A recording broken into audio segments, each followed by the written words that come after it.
Se você puder já ir abrindo aí o texto, Apocalipse 19. A gente vai ler do verso 1 ao 10.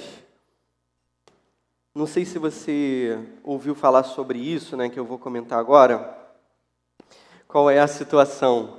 Eu soube recentemente que... Quando eu falo recentemente, já tem um tempão. Então não é tão recentemente assim.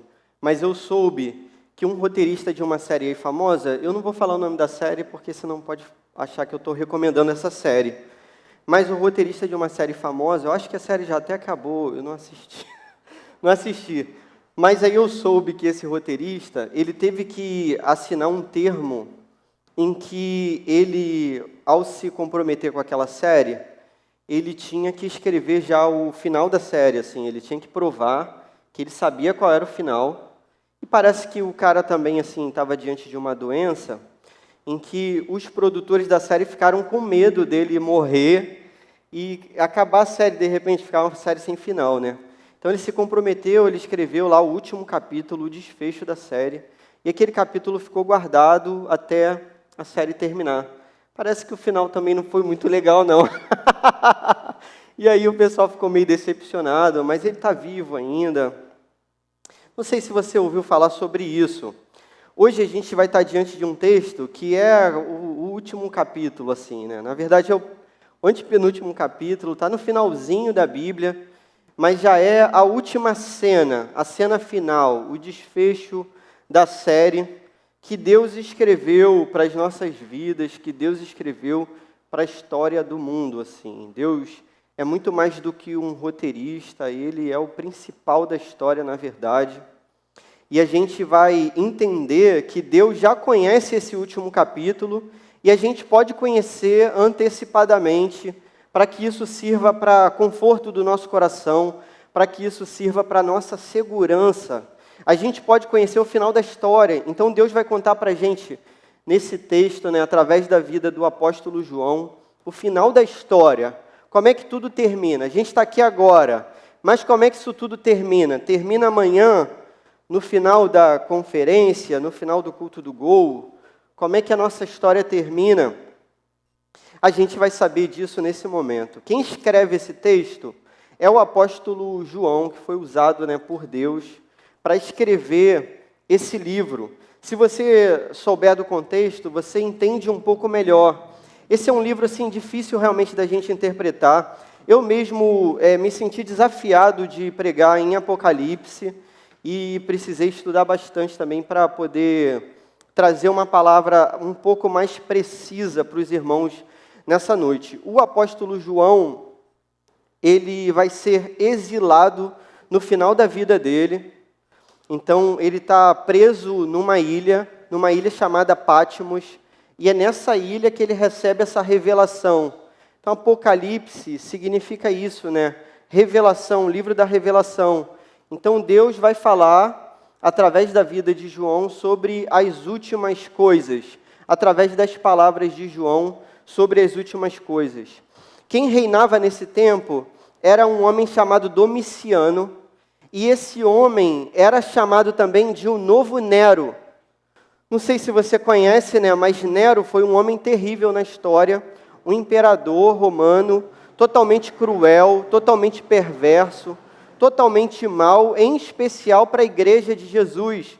Então Nero foi um homem que perseguiu a igreja de Jesus Cristo. E Domiciano é chamado de o novo Nero. Além disso, Domiciano, ele requer para si o título de Senhor e Deus nesse tempo. Então ele diz assim, olha, agora eu sou, o imperador romano diz isso, eu sou o Senhor e Deus. E as pessoas agora têm que me adorar. É diante desse contexto que a igreja vai ser perseguida e perseguida cruelmente. Se você ler esse livro, você vai perceber que esse é um livro rico em símbolos, assim. Então, tem vários números que são importantes, o número 7, o número 10, o número 12. Esses números se repetem e os múltiplos desses números se repetem. Há certamente um simbolismo aqui expresso. As histórias também são elencadas de forma um pouco complexa.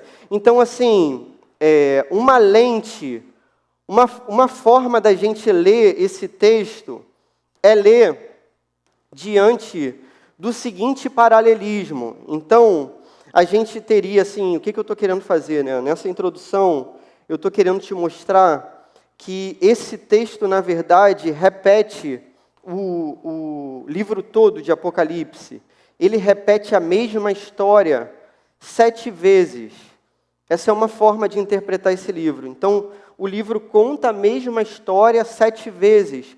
Só que em cada momento que conta a mesma história, e a mesma história é sempre a história da volta de Jesus, da segunda vinda de Jesus, ao passo que conta essa história, conta com um enfoque diferente. Então, se você depois quiser anotar aí e quiser, né, perceber isso na sua leitura posterior, acredito que você vai ler esse livro alguma vez na sua vida, né? Quem nunca ficou, né, encantado assim, em saber as últimas coisas, pelo menos eu sempre fiquei, mas nunca entendia muito direito. Existem 7 sessões, então se você quiser separar aí as 7 sessões, a primeira sessão, ela vai do capítulo 1 ao capítulo 3. Essa é a primeira sessão. E fala das 7 igrejas. Lembra daquela carta às 7 igrejas? A segunda sessão trata do capítulo 4 ao capítulo 7. E aí fala dos 7 selos.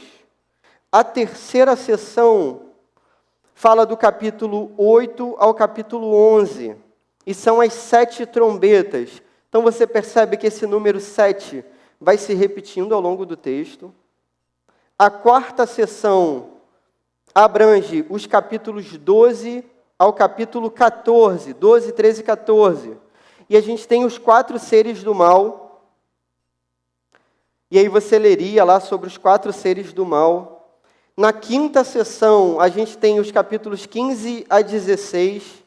E você tem as 7 taças da ira de Deus. E a gente tem a sexta sessão, que é essa aqui que a gente está lendo. Então, por que eu estou falando isso tudo, né? Para você entender que a história da volta de Jesus foi contada já 5 vezes diferentes, e aí ela vai ser contada pela 6ª vez, mas vai ter ainda uma última vez. Então, a sexta, que é a que a gente está agora, ela abrange os capítulos 17, 18 e 19. E vai ser justamente a queda desses 4 seres que tinham se levantado, esses 4 seres do mal. E aí, finalmente, você tem a 7ª e última sessão do texto, em que esse número 7 se repete muitas vezes. E aí você vai ter, né, mais uma vez a segunda vinda, o juízo, novos céus e nova terra, e aquele capítulo bonito, né, de desfecho do livro de Apocalipse. Jesus, ao final, declara que volta e volta em breve. Então, a gente está na penúltima sessão, olhando para o mesmo fato, contado já 5 vezes, agora contado pela 6ª vez, pelo apóstolo João. Existem algumas certezas aqui que a gente pode caminhar. Então, assim, amanhã vai rolar um painel que vai ser o seguinte: os pastores vão responder perguntas sobre esses últimos dias e eles vão te dar um panorama mais preciso, assim, mais específico. Mas, de modo geral, naquilo que a gente não tem muita dúvida do que vai acontecer, a certeza, sim, que a gente pode firmar o nosso pé e caminhar tranquilamente num piso realmente firme, é a seguinte: certamente Jesus voltará, essa é a promessa dele, a gente vê isso em toda a Bíblia. Os mortos vão ressuscitar, todos vão ressuscitar, todos ressuscitarão, alguns após o juízo final. Então vai haver um dia que vai ter um julgamento, que é chamado de juízo final. Alguns, após esse julgamento, vão ter ressuscitado para a condenação eterna, serão condenados eternamente. E alguns vão ser ressuscitados para a felicidade eterna e para a vida com Jesus Cristo eternamente. Então a gente consegue caminhar relativamente tranquilo nesses patamares. Beleza? A gente vai ler agora, então, a parte que fala da volta de Jesus na 6ª sessão do livro. Tranquilo? que é o capítulo 19, e a gente vai ler a metade do relato aí, do 1 ao 10. Você tem o texto aí para ler comigo? Então, ó, Apocalipse 19, de 1 a 10, diz assim a palavra de Deus. Depois disso, ouvi nos céus algo semelhante à voz de uma grande multidão que exclamava: Aleluia! A salvação, a glória e o poder pertencem ao nosso Deus, pois verdadeiros e justos são os seus juízos. Ele condenou a grande prostituta, que corrompia a terra com a sua prostituição. Ele cobrou dela o sangue dos seus servos. E mais uma vez a multidão exclamou: Aleluia! A fumaça que dela vem sobe para todo sempre. Os 24 anciãos e os 4 seres viventes prostraram-se e adoraram a Deus, que estava assentado no trono, e exclamaram: Amém, aleluia! Então veio do trono uma voz conclamando: Louvem o nosso Deus, todos vocês, seus servos, vocês que o temem, tanto pequenos como grandes. Então ouvi algo semelhante ao som de uma grande multidão, como o estrondo de muitas águas e fortes trovões, que bradava: Aleluia! Pois reina o Senhor, o nosso Deus, o Todo-Poderoso. Regozijemo-nos, vamos alegrar-nos e dar-lhe glória, pois chegou a hora do casamento do Cordeiro, e a sua noiva já se aprontou. Para vestir-se, foi-lhe dado linho fino, brilhante e puro. O linho fino são os atos justos dos santos. E o anjo me disse: Escreva: felizes os convidados para o banquete do casamento do Cordeiro. E acrescentou: Estas são as palavras verdadeiras de Deus. Então caí aos seus pés para adorá-lo, mas ele me disse: Não faça isso, sou servo como você e como os seus irmãos, que se mantêm fiéis ao testemunho de Jesus. Adore a Deus. O testemunho de Jesus é o espírito de profecia. Amém. Se você olhasse para essa penúltima sessão, você ia entender o seguinte: esse trecho que a gente leu, ele está no meio de 2 partes que são totalmente importantes para a compreensão desse texto. Então, o texto que vem antes fala da queda da grande prostituta, que é chamada de Babilônia, com nome simbólico aqui, e diz que essa grande prostituta corrompeu a terra. Então, parece que existe um sistema de corrupção, um sistema que domina o mundo, e aqueles que não se rendem a esse sistema são mortos, são perseguidos, e o sangue dos justos vai ser derramado, o sangue daqueles que pretendem conservar a sua vida pura, vai ser derramado nessa cidade por essa grande prostituta, que é chamada aqui no capítulo 18. Você vai reparar também que no final do capítulo 19, tem um outro grande banquete.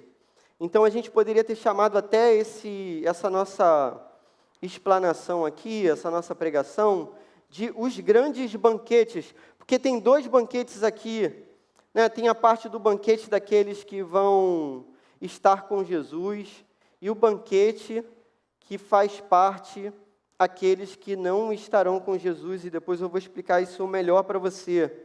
Esse texto apresenta uma lição para a gente que é sobre a maneira importante. Então, a primeira lição que esse texto apresenta para a gente é a seguinte, ó: o noivo virá triunfante.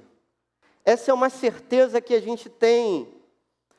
Amém? Jesus aqui é comparado ao noivo, o cordeiro é comparado ao noivo, que volta triunfante.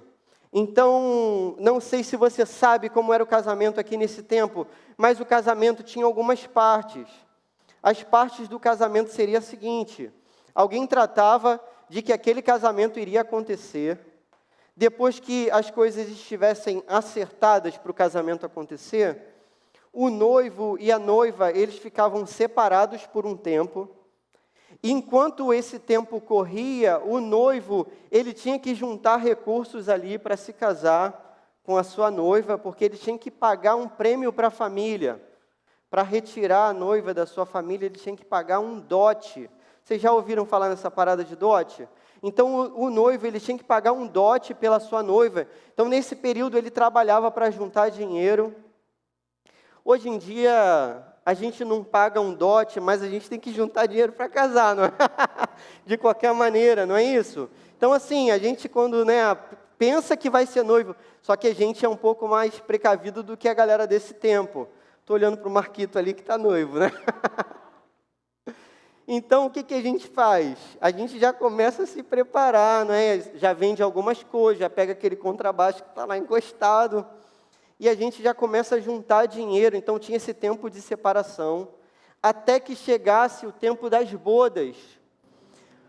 Como é que funcionava esse dia? Como todo dia de casamento, a noiva se enfeita, a noiva se prepara. Eu lembro que no meu casamento, a minha esposa teve um dia, se você quiser reconhecer a minha esposa, a moça mais bonita que está nesse salão aqui, mascarada, até com a máscara ela fica linda, então você reconheceria facilmente a minha esposa. Me lembro que no dia do meu casamento, a minha esposa teve o dia da noiva. Vocês já ouviram falar nesse negócio, o dia da noiva? Um dia lindo, a noiva, faz massagem, e ela se prepara, e ela, vai relaxando, e fica, se enfeitando, e recebe os perfumes e tal, e se prepara para a grande festa. Eu, como noivo, no dia do meu casamento eu trabalhei, cara, você acredita? Eu dei aula no dia porque estava pertinho do Enem, eu dou aula para pré-vestibular. E não tinha como eu falar para os meus alunos assim, não vou dar aula agora não. Eles não tinha jeito, eu tinha que trabalhar. Trabalhei no dia do meu casamento. Carreguei caixa de negócio para festa. Teve uma hora lá que chegou uma encomenda para festa e não tinha gente para carregar. Aí, só que ela estava no dia da noiva, eu tinha que me virar, eu fui lá tal. Eu conto de brincadeira também, para descontrair. Que eu não escolhi nada no meu casamento, assim, nada, simplesmente nada. Tudo ela escolheu, tudo. É a noiva que escolhe, cara, a noiva escolheu. Então, ela escolheu tudo. Aí, uma questão, eles me perguntaram. Estava a noiva, que é minha esposa, e a irmã dela. Aí, elas me perguntaram assim, poxa, Clóvis, vai ter um lance de música lá, um DJ lá, tal. Tem essas coisas no casamento, não sei se você sabe. Vai ter um lance de música. Você quer que coloque dentro da parte... Aí tinha um pedacinho lá para a galera dançar, assim, coberto.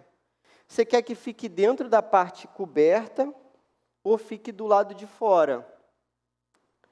Aí eu pensei assim, poxa, se já tem a parte coberta e é feita para colocar o DJ ali dentro, poxa, vamos colocar na parte coberta. Eu dei essa opinião, achei que foi sensata. Cara... No dia do casamento, sabe onde é que estava o DJ? Do lado de fora. A única consulta que me fizeram, cara, não foi tipo assim, só para te consultar mesmo. Então, a noiva vive esses dias. Então, nessa época era assim, a noiva estava no dia da noiva, ela se enfeitava. E ela colocava o melhor vestido que ela poderia colocar. E a gente vai ver na metáfora aqui do texto... que esse vestido, no verso 8, foi lhe dado. Então, ela ganhou esse vestido de presente, de linho fino, brilhante e puro. O dia da festa era o seguinte, o noivo reunia seus amigos e ele caminhava até a casa da noiva. Então, nesse tempo aqui, o noivo morava perto da casa da noiva sempre. Então, ele caminhava com seus amigos até a casa da noiva. Quando ele caminhava... ele levantava a cidade, o vilarejo, a galera entrava na festa, tipo assim, poxa, que maneiro, o noivo finalmente vai conseguir se casar com a sua noiva. A imagem que o Apocalipse traz para a gente é a imagem de um noivo triunfante. Jesus vence as batalhas sem emoção. Não tem aquela parada com emoção e sem emoção? Cara, não é o filme de Hollywood, não é o Crepúsculo, não é nada disso. O final aqui é totalmente tranquilo. Sabe aquele final do... Poxa, o filme que eu lembro é filme velho, vocês vão me desculpar. Rocky Balboa, ninguém lembra disso. Eu vou traduzir para vocês. É assim, o cara vai apanhando, direto. Aí no final, ele, né, se levanta de algum jeito, ele consegue vencer lá a luta de boxe. Cara, não é isso. Não é aquela luta do Anderson Silva que ele apanhou a luta toda lá do Chael Sonnen e no final que ele finalizou o cara, o Chael Sonnen. Não é isso, não é isso. Jesus chega como um noivo triunfante e com um sopro, ele vence. Acabou. Se você ler o final do capítulo, você vai ver assim, é massacre o negócio, entendeu? Não tem emoção, não tem reviravolta, não tem nada. Jesus vence e pronto. É assim, a história está contada.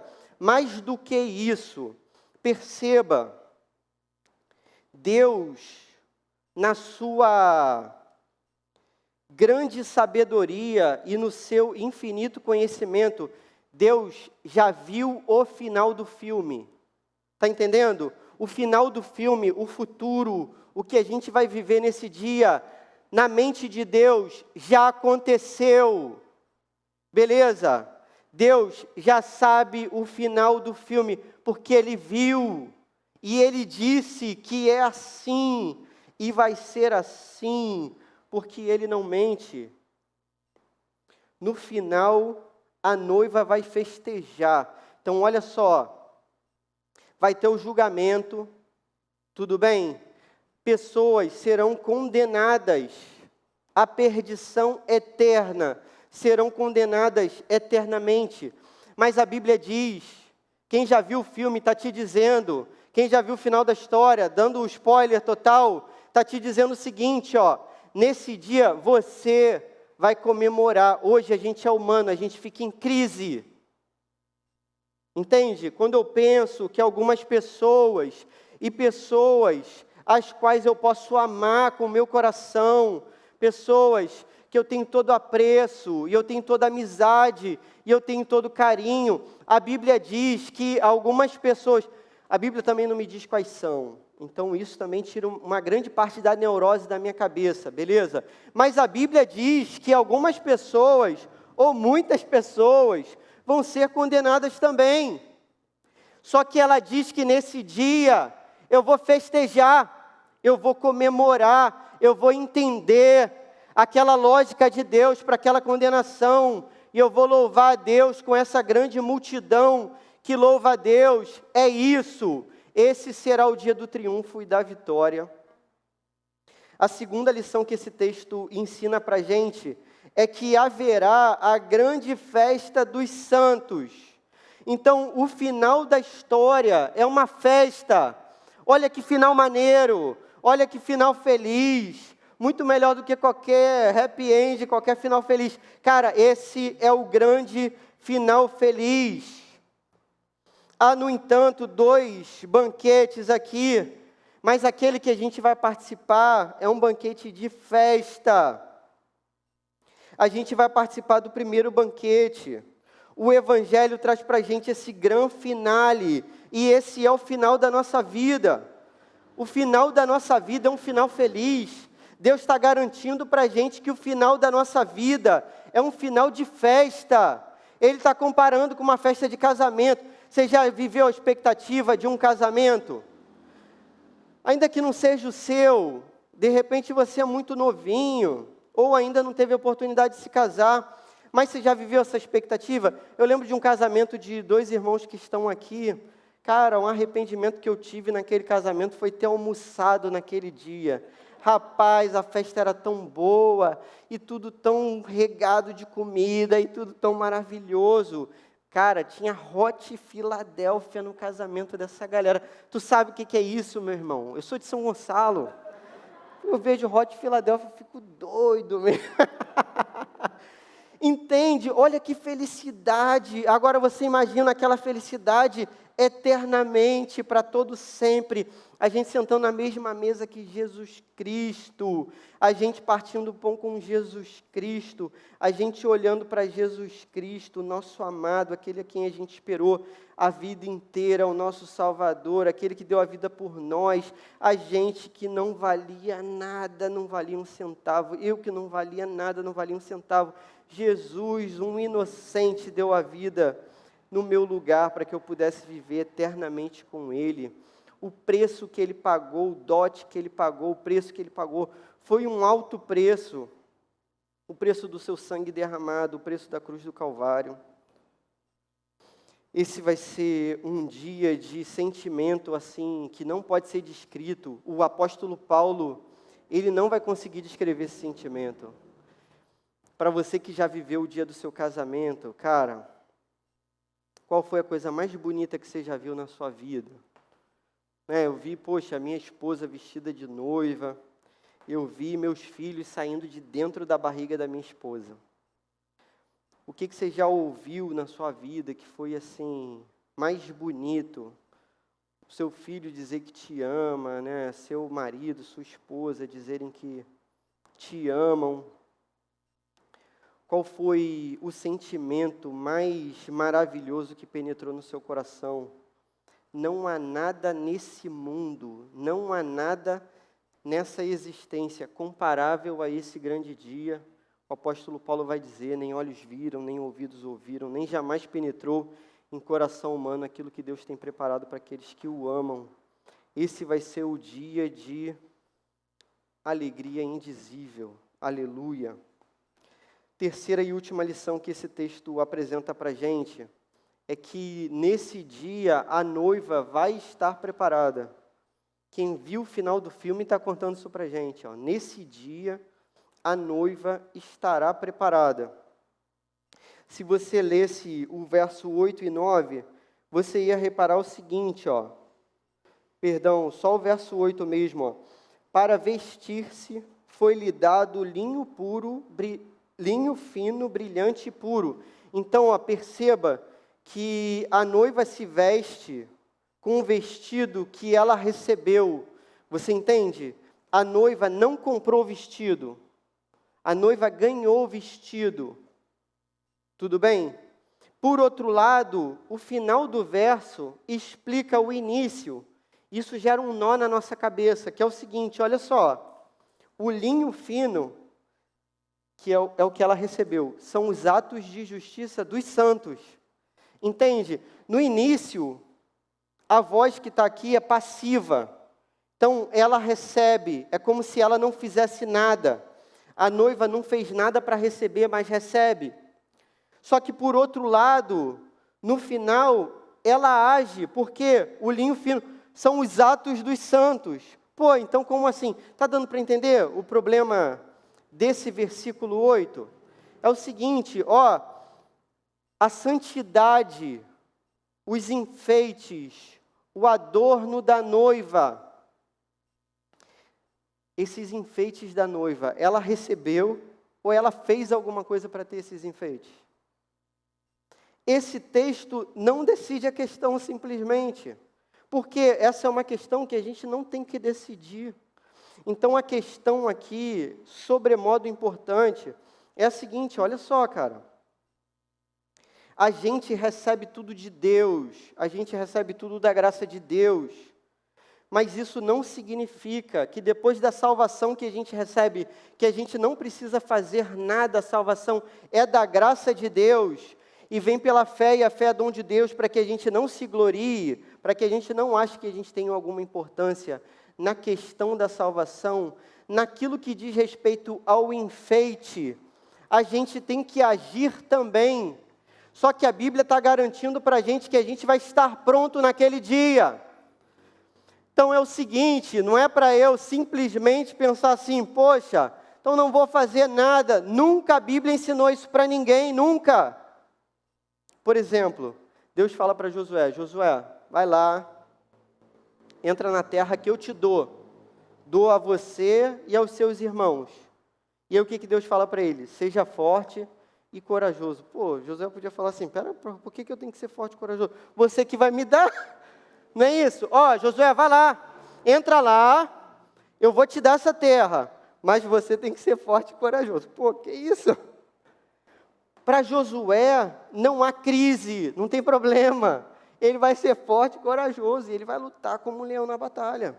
Então, para a gente não tem que ter essa crise também, entende?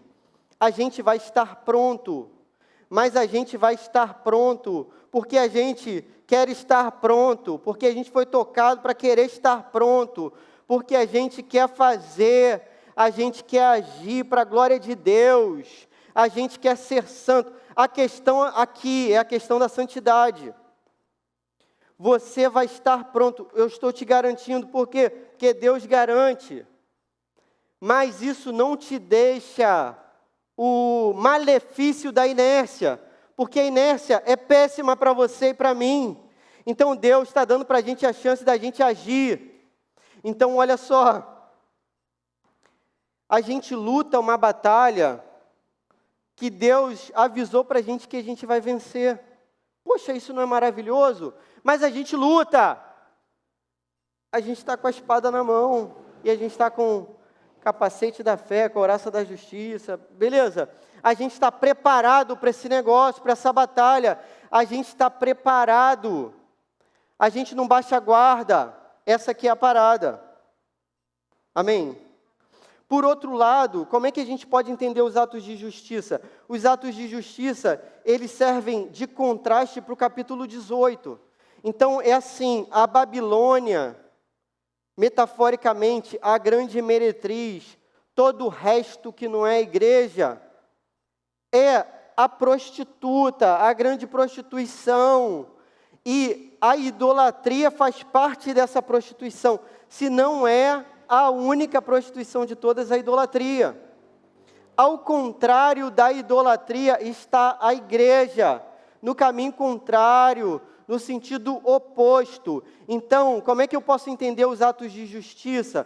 Os atos de justiça são eu adorar e dedicar minha adoração somente a Deus, somente a Ele, diferentemente da prostituta, da grande meretriz, da Babilônia, entende?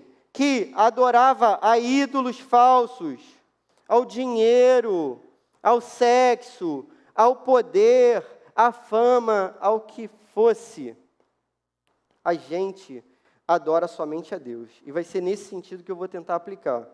Então, a única aplicação, e essa parte difícil, poxa, oro mais uma vez a Deus para que Ele consiga me dar o tom certo para você compreender isso,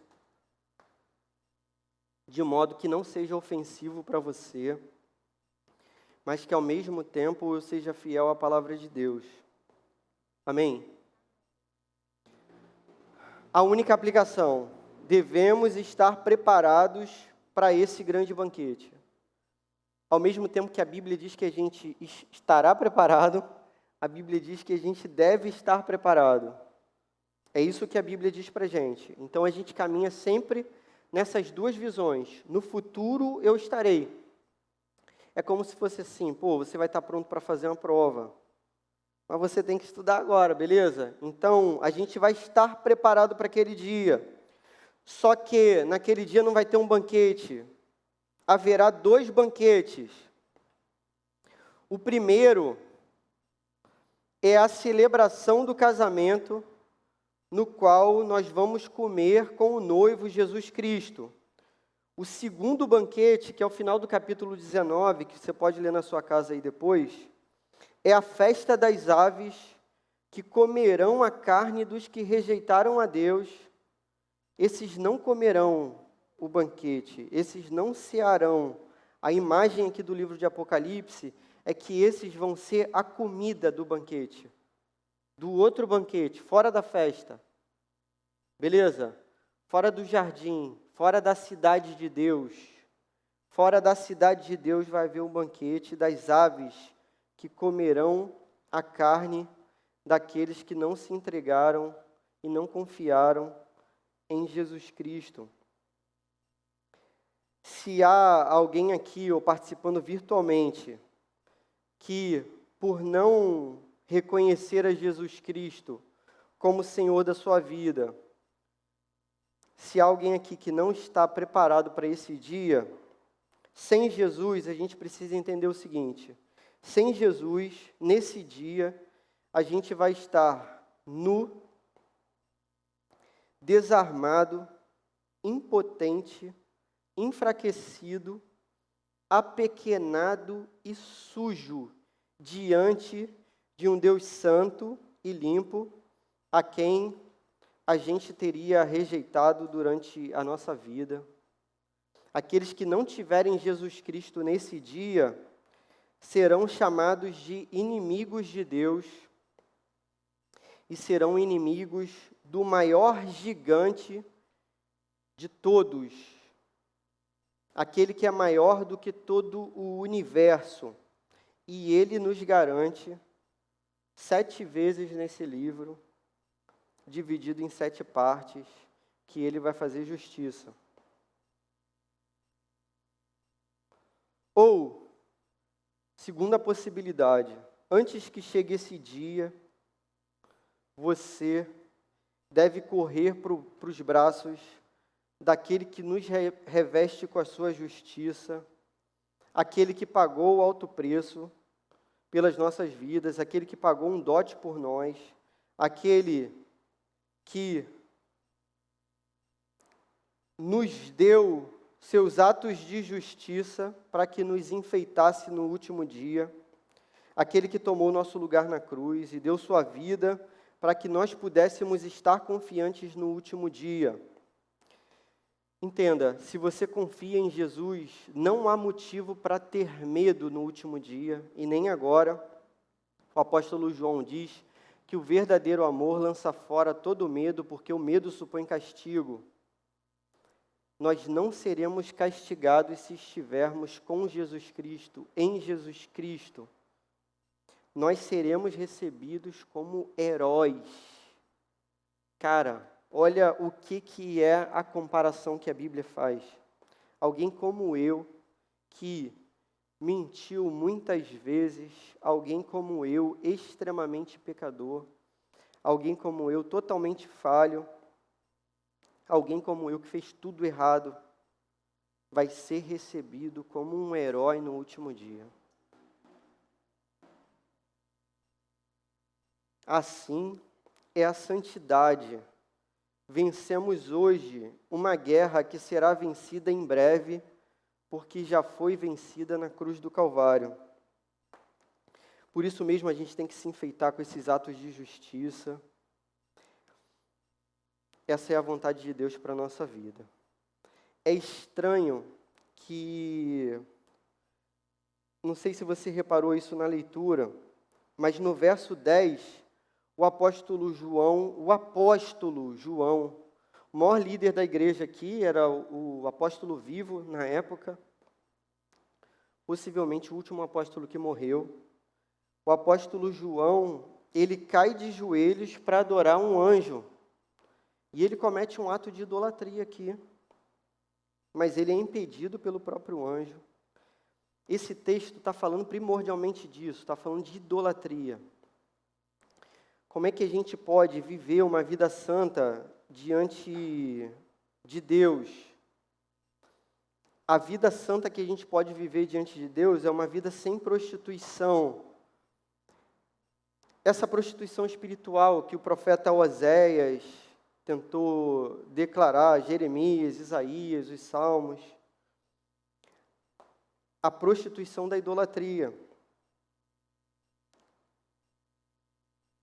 Vou tentar ser mais prático e vou dar 2 exemplos para vocês.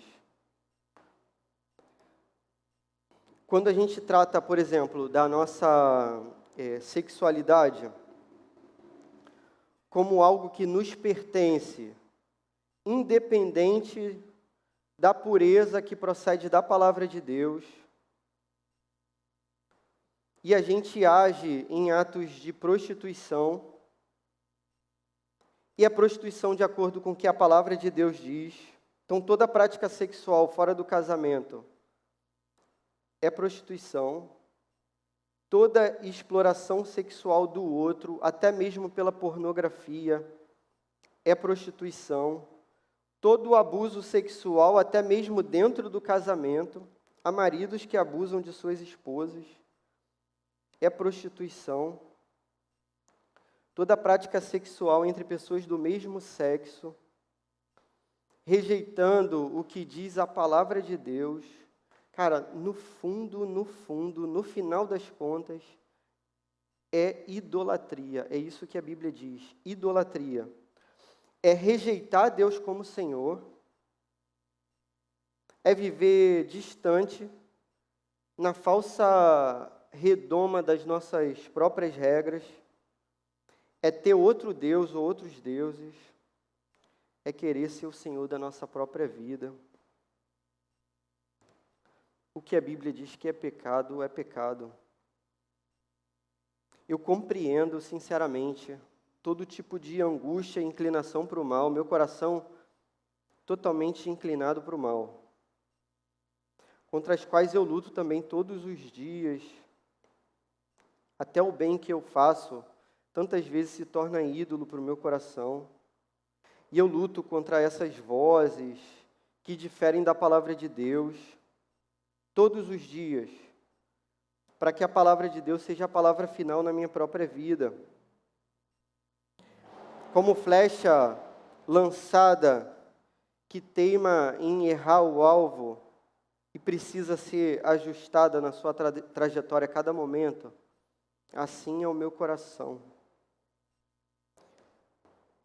Se você se sente atraído pelo pecado, por aquilo que Deus chama de pecado, como eu, Jesus nos propõe um caminho de salvação. Nesse caminho, pela primeira vez na nossa vida, nós somos livres para dizer não ao pecado. Esse é o caminho para você e para mim, para todo aquele que sabe que não conseguiria sozinho. Se você acha que naquilo que te atrai, na sua sexualidade, que você não consegue vencer isso sozinho, você está diante da pessoa correta, que é Jesus Cristo. Amém? A palavra final para a sua vida pertence àquele que é a verdade. Não aceite as mentiras que contaram para você em relação à sua sexualidade. Você pertence por completo e completamente a Ele, a Jesus Cristo. Ele disse que te fez menino ou menina. E você é chamado de pequenino ou pequenina de Jesus Cristo. Ele deu a sua vida por você. Você pertence a Ele, é o que diz essa história. Você foi comprado por um alto preço. Você faz parte da igreja de Jesus Cristo. A palavra final pertence a Jesus, não ao pecado, não à morte, não à perdição, nem aos efeitos perversos das escolhas erradas que a gente fez durante a nossa vida. É assim para mim e para você. Aleluia. Estranhamente, aqui no final, um apóstolo cai de joelhos diante de um anjo. E esse anjo apresenta uma imensa beleza e ele mostra para o apóstolo uma cena que é uma cena tão maravilhosa que não pode ser descrita com exatidão. No entanto,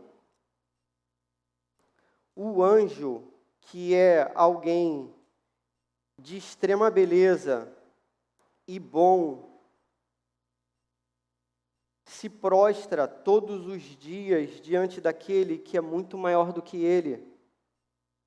E é por isso que o anjo diz para João: não faz isso, eu sou igual a você. Só tem um que é digno da nossa adoração. Só tem um que é digno da gente dedicar a nossa vida. Só tem um que é digno da gente dedicar todas as partes da nossa vida, incluindo a nossa sexualidade. Amém? Uma segunda forma de aplicar esse texto, eu vou aplicar especificamente para a minha vida. Aí, se você considerar que isso faz sentido para você, você aplica para você também.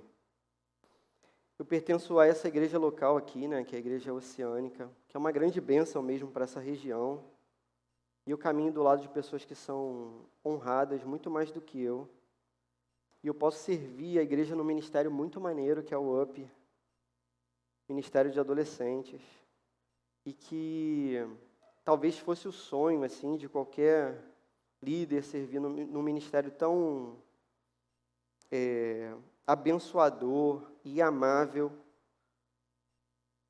com pessoas totalmente abençoadas e amáveis também. Mas já pode ter passado no meu coração uma ideia mais ou menos assim. A fala do meu coração. Eu não me vejo em outra igreja. Como que eu iria para outra igreja, eu que vou viajar, ficar um ano em outro lugar? Como eu iria para uma outra igreja se isso fosse necessário? Agora que eu conheci a bênção, que é caminhar no meio dos irmãos que são tão generosos e amáveis, como que eu iria ajustar minha vida a outra comunidade de fé? Infelizmente, irmãos, eu já pensei assim algumas vezes. Que Deus tenha misericórdia de mim. Isso não é um pensamento digno do reino de Deus, tampouco desse rei. Por mais que a nossa igreja local seja uma grande bênção, e nós não estamos sozinhos, nem estaremos nesse último dia. Perceba, há uma grande multidão de todos os lugares, de todos os tempos. Há uma grande multidão que, quando fala, é tão grande que a sua voz é como de muitas águas, verso 6, forte como o trovão que bradava.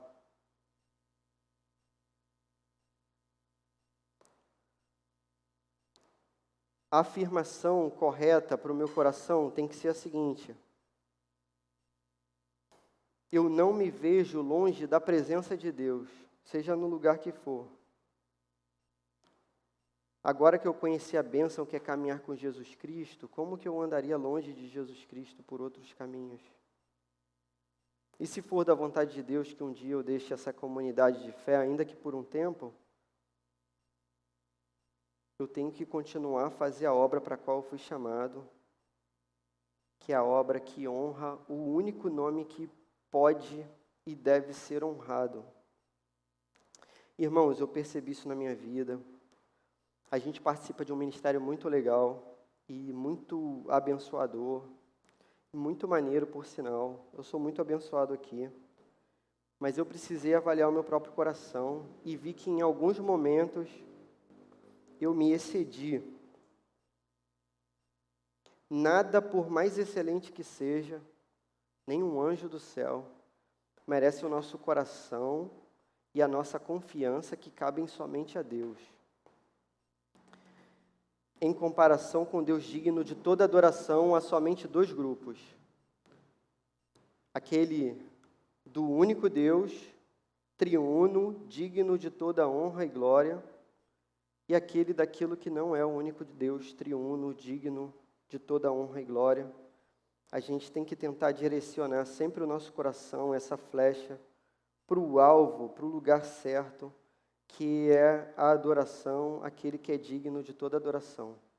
Nosso coração é propenso a falhar. O maior líder da igreja vivo se ajoelhou diante de um anjo. Como eu poderia estar seguro que a minha vida não pode ser acometida por falhas? Aquele que sempre diz a verdade, por ser a própria verdade, diz que vem em breve, que a gente fuja da prostituição, da idolatria, até que Ele venha. A Ele, ao nosso Deus, toda a honra, glória, adoração e louvor, não somente até que Ele venha, mas pelos séculos dos séculos. Amém. Senhor, muito obrigado pela Sua palavra, que é tão desafiadora, Pai, e somente o Senhor pode ajustar esse discurso ao nosso coração, de modo que a gente consiga avaliar com uma certa clareza a nossa própria vida. A gente precisa do Teu Espírito Santo para fazer isso, Senhor, e para organizar a nossa vida, para que tudo que a gente faça realmente sirva e seja direcionado para a Tua glória. Senhor, nosso coração depende do Senhor unicamente. O nosso coração depende das obras de Jesus Cristo, Teu único Filho. O nosso coração depende desse ajuste do Teu Espírito Santo a todo momento, Pai. Que o Senhor livre a Tua igreja, Pai, os adolescentes dessa igreja, os jovens dessa igreja, de qualquer forma de idolatria. Que o Senhor ajuste o nosso coração ao Teu coração, Pai. Começar por mim, Pai, pela minha própria vida, Senhor, em nome de Jesus, que onde quer que a gente vá, que a gente, apesar da saudade, que a gente entenda que estar na Tua presença é melhor do que tudo. Em nome de Jesus, amém.